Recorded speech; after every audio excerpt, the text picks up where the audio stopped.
It's time you stop acting like one. She quirked an eyebrow at me. I scoffed, and looked away once again. I don't want to fight with you, Bella. She sighed regretfully. But I must do this right. She spoke in a determined tone. I have to keep trying to get you into therapy, and I have to keep you away from trouble. She said, and then after a pause, mumbled, trouble like Edward. Then it was silent, and I was fighting back tears as I stared at the cold linoleum. Because her logic was so deeply rooted into her consciousness, that I had nearly no hope of making her see otherwise. She honestly believed she was helping me by doing this. By keeping me away from Edward. The thought was so ridiculous and preposterous, that I wanted to snort and shake my head at her. My gaze wandered from the floor to the blue cake in front of me while one trader tear trailed down my cheek. I swiped it away quickly, and Esme made that same strangled moan sound at the sight of me crying. I nearly decided to do it more. Just to show her how much I was really hurting. And make her feel awful for it. But she was right. I wasn't a child, and I wasn't going to start acting like one. Crying to make her feel guilty was rather immature. Of course, no one grew up in one day. I met her gaze with my most sincerely agonized look. It wasn't difficult. I was usually agonized in one way or another. Please? I breathed, preparing to beg shamelessly, while I sniffled. Just let me take in the cake. I asked quietly as my hands began nervously picking at my blue sweater sleeves. Her eyes looked tortured as she listened to my plea, while moving her gaze back and forth between me and the cake. She got that same pondering look, as she chewed on her cheek, and tapped her foot softly on the hard floor. It would have made me hopeful if the same gesture hadn't crushed me minutes earlier. So I stuck to my original plan, and appealed to her compassionate nature. Everyone deserves a cake on their birthday. Even Edward. I frowned, laying it on a little thick for good measure. Her face tightened, and her shoulders hunched as her tortured gaze remained fixed on the blue cake. I fought back a smile as I watched her resolve slowly dissipate under the notion that Edward wouldn't even get a birthday cake. She was compassionate. Either for Edward's sake or Carlisle's alone, because they were close, I couldn't tell. It didn't matter.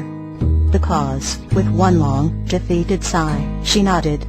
I squealed both loudly and embarrassingly, startling Esme so much that she blanched, and looked at me with wide, shocked eyes. The smile on my face was enormous as I sprung off the stool, and flew around the island to envelop her neck, in a quick, yet fierce hug. I kissed her cheek. Thank you. I smiled sincerely as I released her, and began packing away the cake very carefully in the large box. It was really all I had set out to accomplish anyways.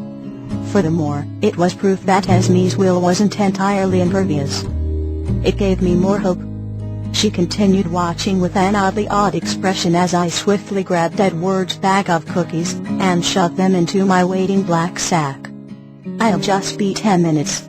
I promised, working hastily to add napkins to the bag, because I knew Edward could get messy when he ate pasta.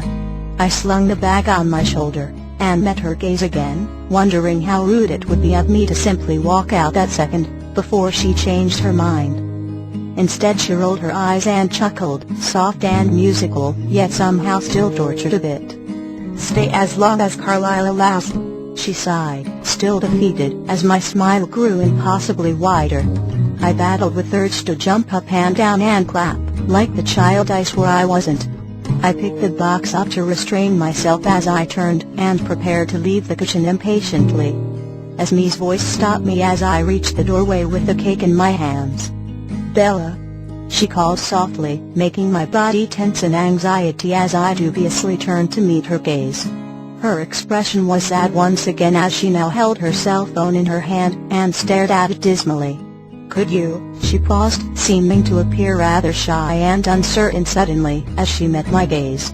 Could you tell Edward to take it easy on Carlisle? She asked in a breath of a whisper, seeming rather regretful that she had to ask that favor of me.